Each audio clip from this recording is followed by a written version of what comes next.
Производительность японской теплицы «Саюри» вырастет в 10 раз и составит 405 тонн овощей в год. В начале апреля в Тосэр Кангалассы ведут вторую очередь теплицы. Проект реализуется совместно с японской компанией Hokkaido Corporation. Сегодня японские инвесторы посетили строительство объекта и оценили эффективность вложений.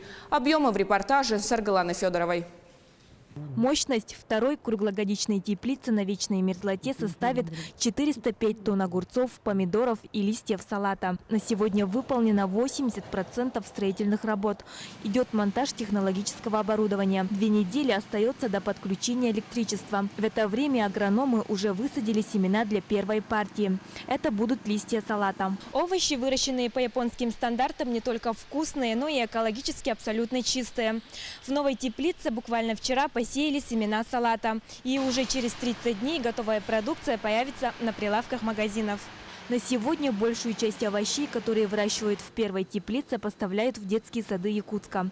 За 2 года собрали 47 тонн урожая. А новый тепличный комплекс будет одаривать 2 тоннами овощей в день. Значительная часть уйдет в розницу по магазинным прилавкам. В теплице выделены по 2 блока под огурцы и помидоры. И одно отделение для салата и рассады. Салат выращивается методом потопления. Это когда сначала растение высевается на кассету, где установлено 54 ячейки для растений рассадные. Поливается верхним поливом форсунками. Теплица выполнена из высокотехнологичной японской пленки, которая выдерживает якутские морозы и сильные перепады температур. Как отмечает японская сторона, проект для них в первую очередь представляет технологический интерес.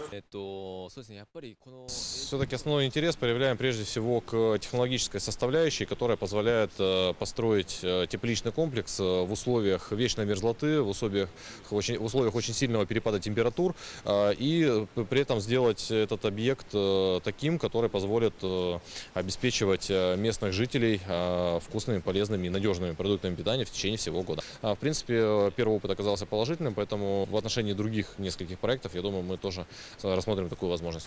Не за горами и третья очередь теплиц. Строительство 4 блоков площадью 8160 квадратных метров начнется в этом году. Специалисты учитывают все наработки за 2 года. Надеются, что вместе с увеличением урожайности снизится и себестоимость продукции. Саргалана Федорова, Георгий Григорьев, Якутск, Сырдах.